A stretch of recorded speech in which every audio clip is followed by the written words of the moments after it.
राक्षस यांनी बळीला आपला पुजारी बनवून देवांशी अनेक वर्षे युद्ध केले।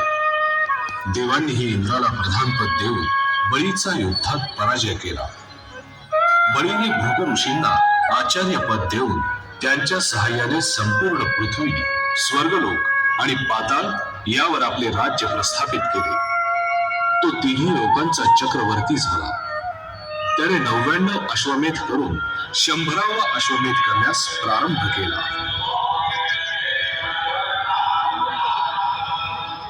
ओम अग्नेय स्वाहा, यमाय स्वाहा, यमधर्माय स्वाहा। ओम शांति शांति शांति। त्याच वेळी पृथ्वीच्या रक्षणासाठी देवमाता आदिती आणि कश्यप मुनी यांच्या पोटी पुत्र रूपात श्री विष्णूंनी जन्म घेतला। तोच हा वामन अवतार। ओम अग्नेय स्वाहा, यमाय स्वाहा, यमधर्माय स्वाहा। ओम शांति शांति शांति। हे बटू, स्वागत असो। राजा, तुझे कल्याण असो। मी याचक म्हणून तुझ्या दारी आलो आहे। हे विरोचन सुत बळीराज, हा बटू नव्हे, हे तर आहेत साक्षात श्री विष्णू। त्यांनी कश्यप ऋषींच्या पोटी जन्म घेतलाय।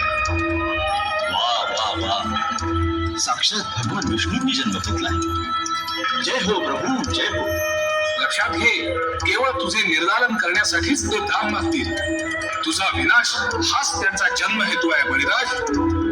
नाही नाही, प्रत्यक्ष प्रभूंविषयी अशी कल्पनाही मी करू शकत नाही आचार्य। बोलावं प्रभू, मी काय सेवा करू? दान मागावं। पृथ्वी पाहिजे, माझ्या पावलांच्या प्रमाणे फक्त 3 पावले।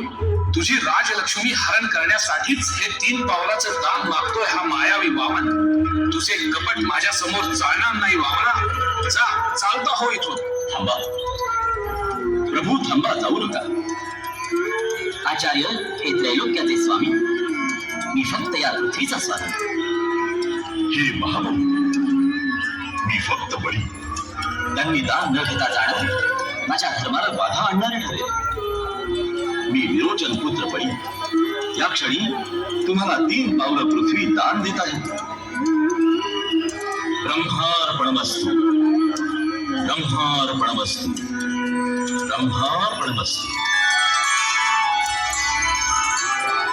बळीराजानं दान दिलं त्याच क्षणी वामनानं विराट विष्णू रूप धारण केलं।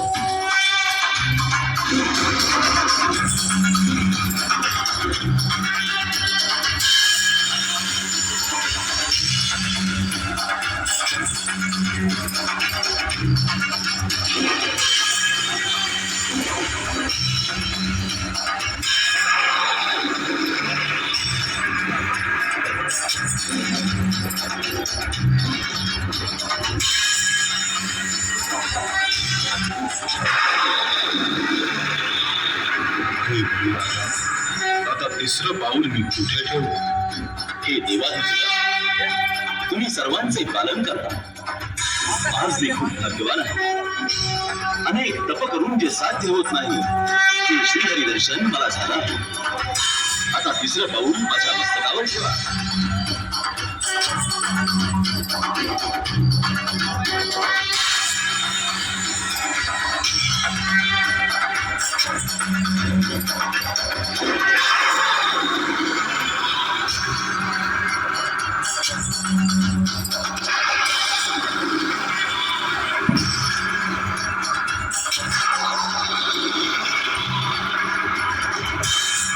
भगवान विष्णूंनी आपलं 3रं पाऊल बळीच्या मस्तकावर ठेवलं आणि त्याला पाताळात गाडून टाकलं।